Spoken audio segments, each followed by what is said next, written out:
Dopo una lunga attesa riaprono i ristoranti, ci si potrà sedere ai tavoli all'esterno e consumare il pasto, ma non tutti sono pronti. Da lunedì Calabria in zona gialla, intanto si accelera sui vaccini, nel Cosentino è record di somministrazioni giornaliere. Protezione Civile calabrese è allertata per monitorare la lunga marcia del lanciatore spaziale cinese in caduta. Le previsioni indicano l'impatto con la Terra fra le 20 di stasera e le 8 di domani mattina. Dopo l'annuncio del ministro Franceschini a Vibo c'è grande entusiasmo e si programmano le iniziative per sostenere l'importante riconoscimento. In città arriveranno 500.000 euro. Torna l'iniziativa dell'AIRC per raccogliere fondi per la ricerca in occasione della festa della mamma. La lunga pandemia ha prodotto numeri impressionanti, 2.800 diagnosi in ritardo per il tumore al seno. Buonasera ad Anna Franchino e ben ritrovati a questa nuova edizione in diretta del nostro telegiornale. Lo avete visto dai titoli, da lunedì la Calabria si colorerà nuovamente di giallo, significa via libera alle riaperture di bar e ristoranti, si potrà pranzare fuori casa, gli addetti ai lavori però sono critici sul coprifuoco. Calabria da lunedì in giallo, preludio di libertà di movimento che già si respira nella giornata prefestiva, un assaggio di normalità che diventerà più concreto con l'apertura di bar e ristoranti. Ma cosa si potrà fare? Quante persone ai tavoli? Quali sono gli orari? Sono queste le domande più comuni a cui proviamo a dare risposta nella nostra regione. Come in gran parte d'Italia, ormai segnata dal colore del sole, i ristoranti resteranno aperti a pranzo e a cena, purché all'aperto resta il coprifuoco alle 22. Le misure prevedono che si possa stare soltanto seduti al tavolo, massimo 4 persone, a meno che non si tratti di conviventi. La distanza è fissata a 1 metro. Dal 1 giugno soltanto in zona gialla i ristoranti potranno restare aperti anche al chiuso fino alle 18. Una circolare del Viminale ha chiarito le regole specifiche anche per i bar. È consentito il servizio ai tavoli all'aperto e anche al banco solo in presenza di strutture che consentano la consumazione all'aperto, altrimenti solo servizio ai tavoli e a asporto, ammesso fino alle 18. In questi giorni si discute sul coprifuoco che al momento, ribadiamo, resta fissato alle 22. Bar e ristoranti attendevano l'allentamento delle misure anti-Covid e già molte amministrazioni si stanno muovendo a sostegno delle attività commerciali, concedendo gratuitamente l'uso del suolo pubblico. La zona gialla e i ristoranti aperti, avvertiti nell'immaginario collettivo come il primo segnale della ripartenza. Lei è pronto a ripartire? Sì, dopo tanto tempo abbiamo fatto sanificazione, pulizie e dovremmo partire da lunedì pranzo e cena fino alle 22. Sempre con la speranza che il coprifuoco piano piano svanisca, perché sennò andiamo infatti alla stagione calda e quindi i turisti vengono. Purtroppo il coprifuoco è un problema per adesso, sperando di alleviare un po' la situazione. Dell'anno 2020 abbiamo avuto uno sgravio sul terrazzo, dalla parte della Soget, c'è stato uno sgravio. Per il 2021 ancora non si riesce a capire ancora, però ancora è presto per dirlo, può darsi che magari l'ente comunale provvederà a tal punto. Questo frantusto di aprire, chiudere, preparare, purtroppo il ristorante maneggia sempre di roba fresca e quindi bisogna prepararsi bene, sperando che i clienti arrivano. L'unica cosa che vi augurate, voi siete pronti? Certo, sì, assolutamente. Noi di essi siamo stati sempre pronti, veramente. Ci siamo attenuti sempre a tutte le regole che ci sono state imposte, quindi alla fine niente, con l'augurio che si riparte e non si ferma più.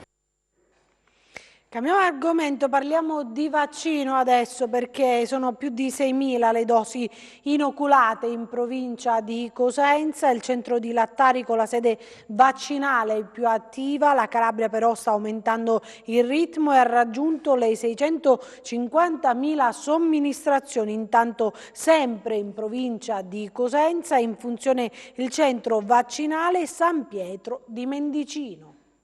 Oltre 650.000 dosi di vaccino inoculate in Calabria ad oggi. Cresce la percentuale della popolazione protetta almeno con una dose. Quasi 200.000 i calabresi che hanno ricevuto 2 dosi. Si viaggia a ritmo più spedito. Ieri sono state inoculate 15.871 dosi negli 87 centri vaccinali della regione, più di 11.000 Pfizer, 3.190 AstraZeneca, 1.317 Moderna e soltanto 66 Johnson. Giornata record nei 46 centri vaccinali in provincia di Cosenza, con 6.455 dosi somministrate, la maggior parte di Pfizer, 5.701, 744 AstraZeneca, 640 di Moderna.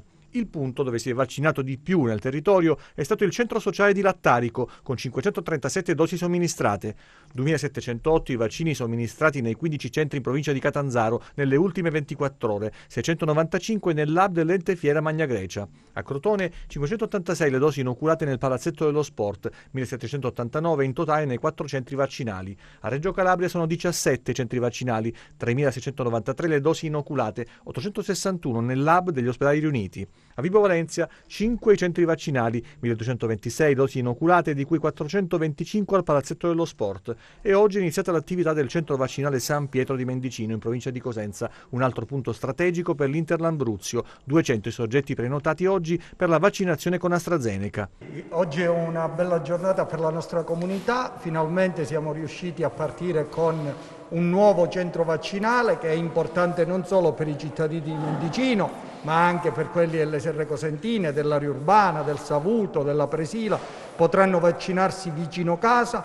Vaccineremo da oggi gli over 70, gli over 60, i fragili, e da lunedì anche gli over 50. È un risultato importante che abbiamo ottenuto grazie alla sinergia fra tutte le forze del territorio. Un particolare grazie al parroco di Mendicino, Don Enzo Gabrieli, perché ha messo a disposizione, come vedete, questa chiesa, forse un unicum in Italia. La chiesa del 1500 ospita 4 stand. A pieno regime si potrebbero somministrare 400-500 dosi al giorno. È l'obiettivo che il nostro responsabile, il dottore Scolati, si è dato anche lui adesso in questa ripartenza, e ci ha detto partiamo dalle 200 dosi al giorno per poter stabilizzare questo centro vaccinale che in realtà parte oggi come seconda fase, e per contribuire proprio per la vicinanza a Cosenza a sfoltire un pochino anche gli altri centri vaccinali e dare un contributo serio a mantenere quel numero che il generale degli Alpini si è dato, Figliuolo, si è dato per tutta l'Italia. Per stimolare l'utilizzo di AstraZeneca, per coinvolgere anche i giovani quando si potrà,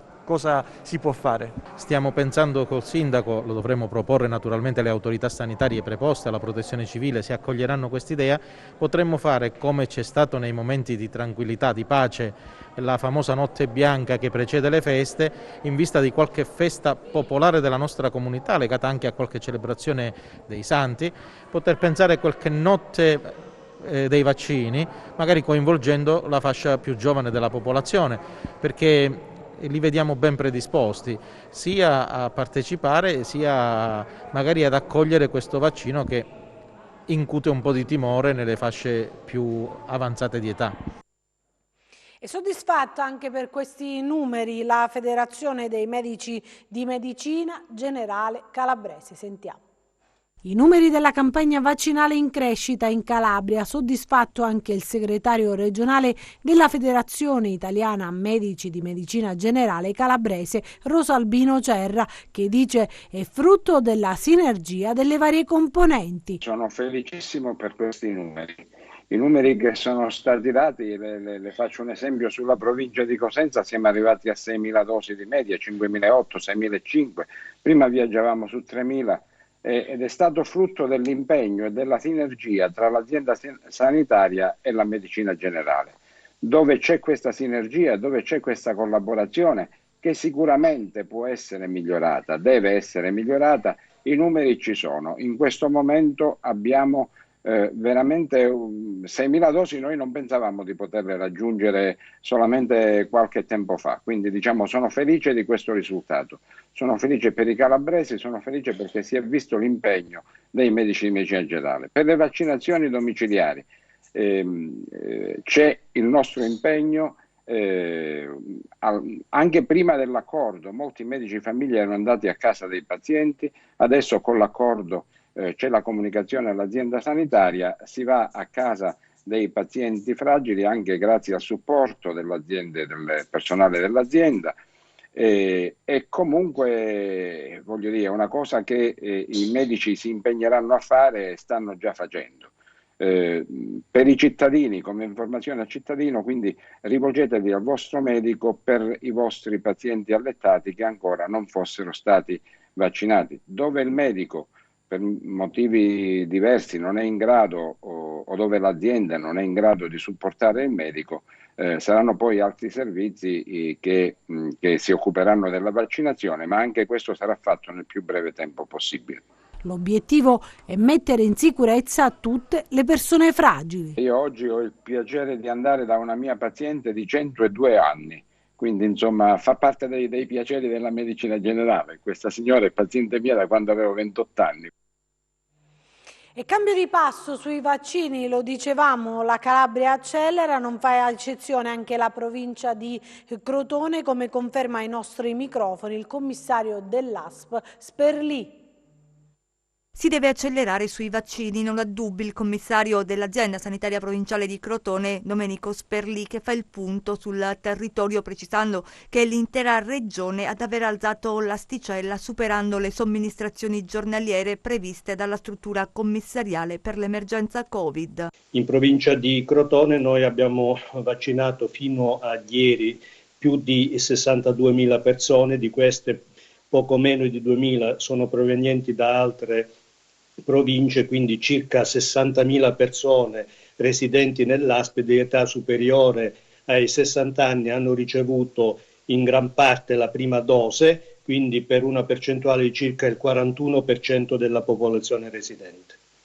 Chiaramente questo è uno sforzo che non può prevedere un traguardo, un unico traguardo. Noi dobbiamo sempre adoperarci, operare per fare sempre di più, per poter ritornare quanto prima ad una vita un po' meno difficoltosa, tenendo conto anche del fatto che a Crotone, per esempio, è zona turistica, quindi dobbiamo consentire a tutte le attività produttive di riprendere il loro lavoro e quindi anche questo ci impegna in maniera particolare. È possibile inaugurare un percorso di vaccinazione aperto a tutti senza passare dalla piattaforma? È una decisione che dipende un po' dalle indicazioni che verranno dal commissario per l'emergenza Covid. Io credo che già il fatto che si sia aperta la piattaforma agli over 50 sia un segnale, anche perché ormai gli over 80 e gran parte della categoria degli estremamente vulnerabili è già stata sottoposta almeno alla somministrazione della prima dose di vaccinazione.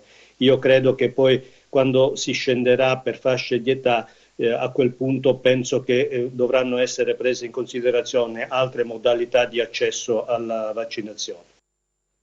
Parliamo invece adesso del bollettino regionale di oggi, perché sono 334 i nuovi positivi in Calabria, 7 le vittime, ma calano i ricoveri ospedalieri.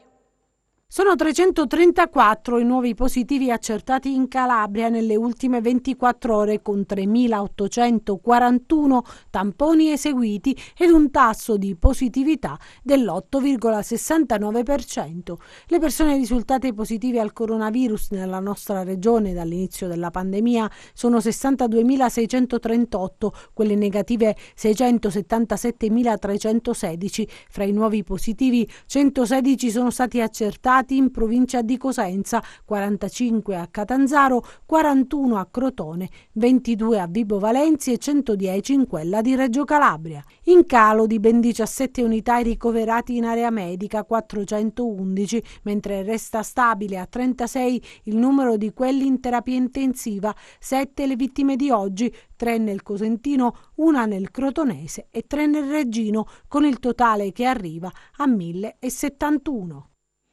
E chiudiamo questa pagina dedicata alla sanità con il sit-in organizzato oggi a Catanzaro dai precari appunto della sanità che chiedono più attenzione.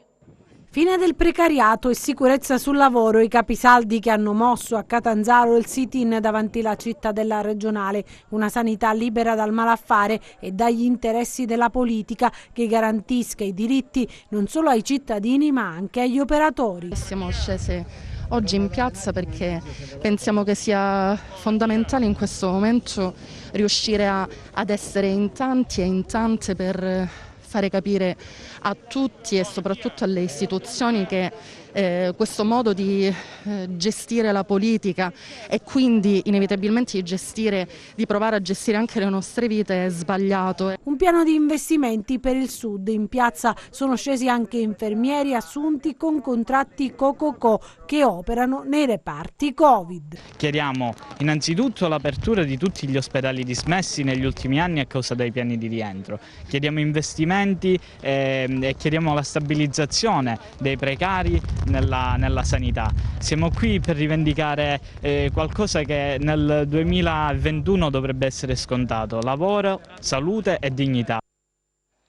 E potrebbero essere, cambiamo ancora argomento, 3 i passaggi sull'Italia del lanciatore spaziale cinese, il primo all'1:05 di stanotte, il secondo alle 2:36 e il terzo alle 4 circa, con una finestra proprio temporale di incertezza di più o meno 3 ore, quindi l'attenzione dovrà essere alta dall'1 alle 7 di questa notte, quanto ha comunicato la Protezione Civile calabrese dopo la riunione che è stata convocata appunto dal Dipartimento della Protezione Civile per gli aggiornamenti sugli ipotetici scenari dovuti al rientro incontrollato in atmosfera proprio del lanciatore. Fra le regioni potenzialmente interessate c'è anche la Calabria.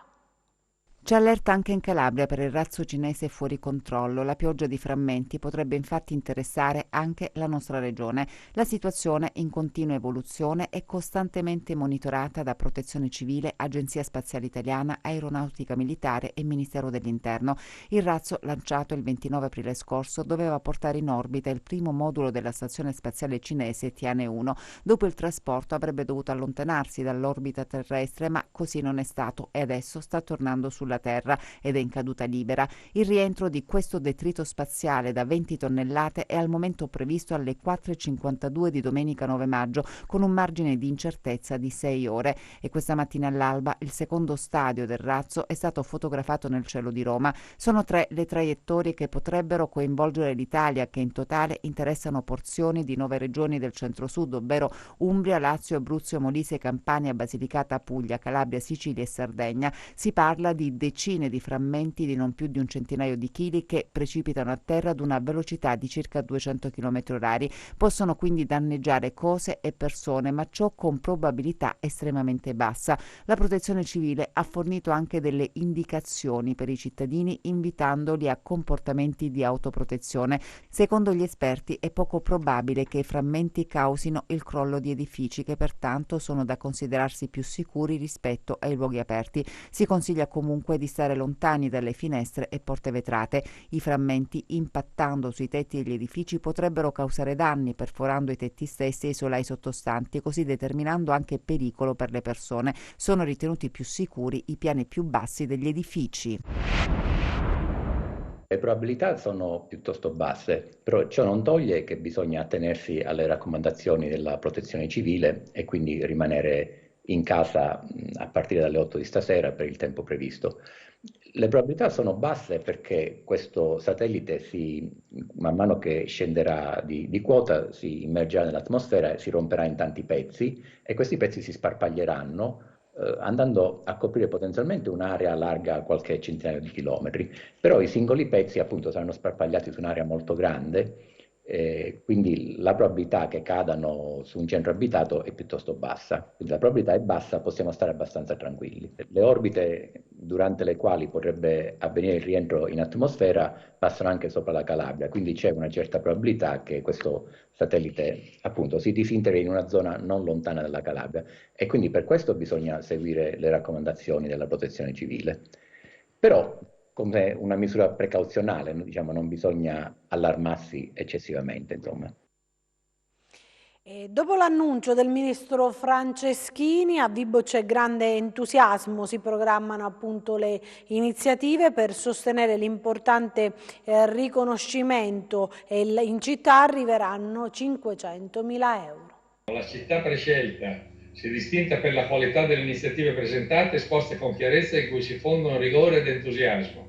L'idea di base nell'introduzione al progetto che ha vinto è di far entrare prepotentemente il libro nella vita delle persone, un concetto che siamo certi verrà tradotto in comportamenti virtuosi destinati a lasciare un'impronta duratura.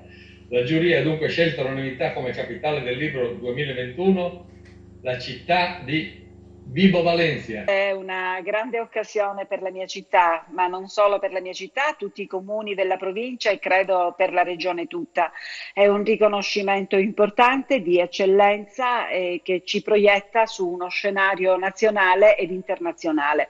Abbiamo ottenuto un contributo di 500.000 euro, non sono pochi, e vogliamo farli fruttare al massimo, vogliamo veramente spingere sull'acceleratore e approfittare di questa occasione per un rilancio globale dell'immagine non solo della mia città ma della Calabria intera. Leggere amplia gli spazi dell'anima, leggere ti fa vivere tante vite perché ti proietti nella fantasia e ti proietti in un mondo completamente diverso, ma soprattutto noi ora istituiremo una cabina di regia perché è un evento veramente straordinario e dovremo procedere all'attuazione di un programma che è vasto, completo ma soprattutto ambizioso sul piano del riscatto sociale e culturale della città di Vibo Valentia, che finalmente va agli onori della cronaca per la sua bellezza, per fatti assolutamente positivi, e di tanto ne sono e ne siamo con la Calabria tutta orgogliosi.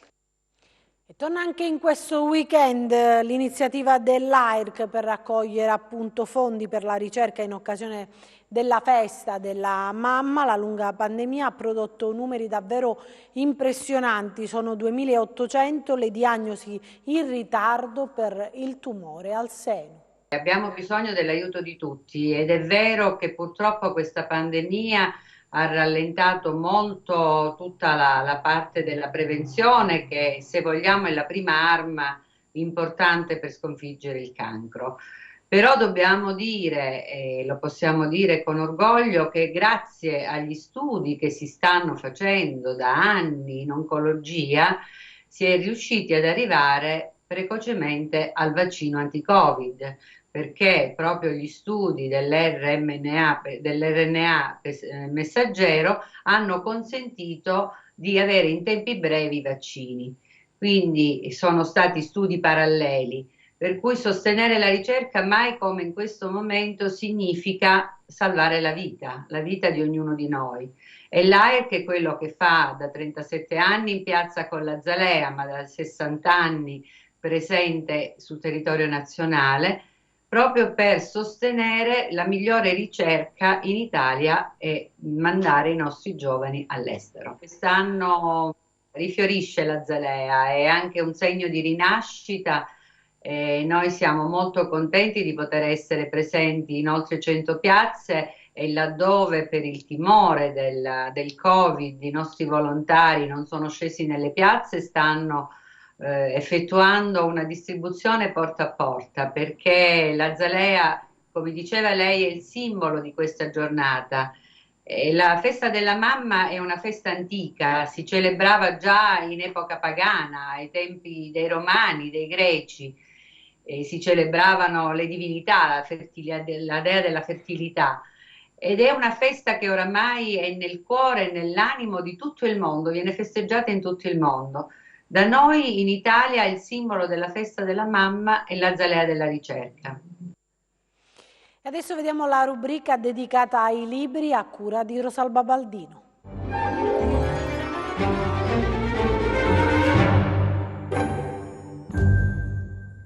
Il girone infernale della sanità calabrese nel libro Inchiesta di due firme importanti del giornalismo calabrese, Attilio Sabato e Arcangelo Badolati. Il libro si chiama Disastro pandemico, in codice rosso la sanità calabrese tra mafie e paradosso, edito da Pellegrini Editore, ed è un viaggio tra i corridoi di ospedali che mai hanno visto la luce, nelle stanze delle ASP, per i bilanci a volte mai redatti e ancora negli anni bui del commissariamento che non ha ripianato il debito. Il coronavirus ha fatto scoppiare quella che era la bolla della sanità calabrese. Vi lascio con Arcangelo Badolati, che è uno degli autori. Abbiamo pensato di raccontare la sanità calabrese, una sanità che è afflitta da problemi enormi dal punto di vista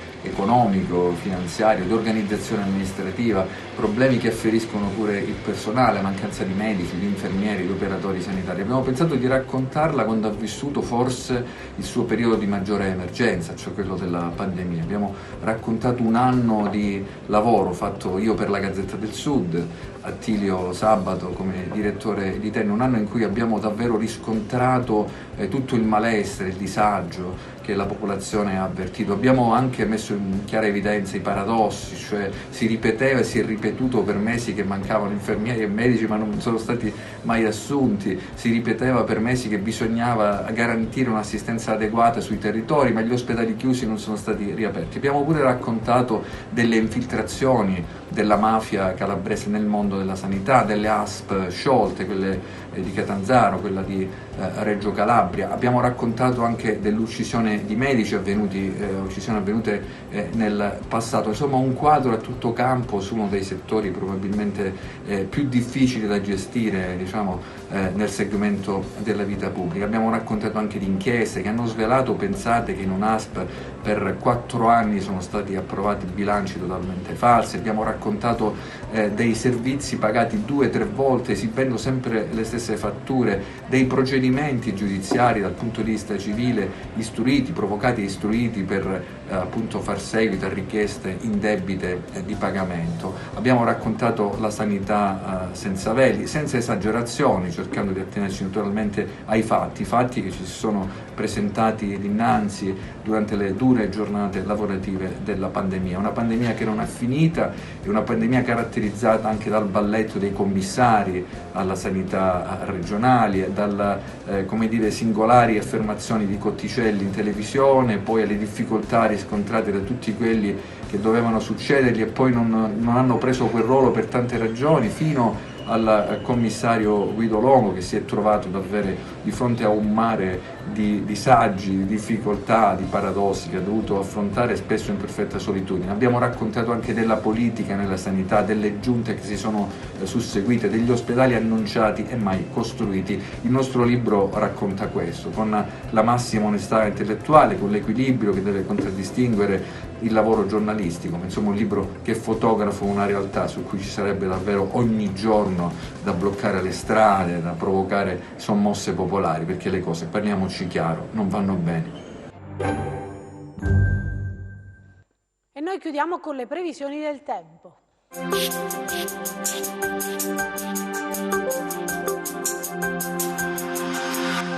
Ben ritrovati da Meteo in Calabria, weekend stabile e soleggiato grazie alla protezione di un promontorio anticiclonico che dal Mediterraneo occidentale si muoverà verso Levante, quindi sul nostro territorio, fino alla prima metà della prossima settimana.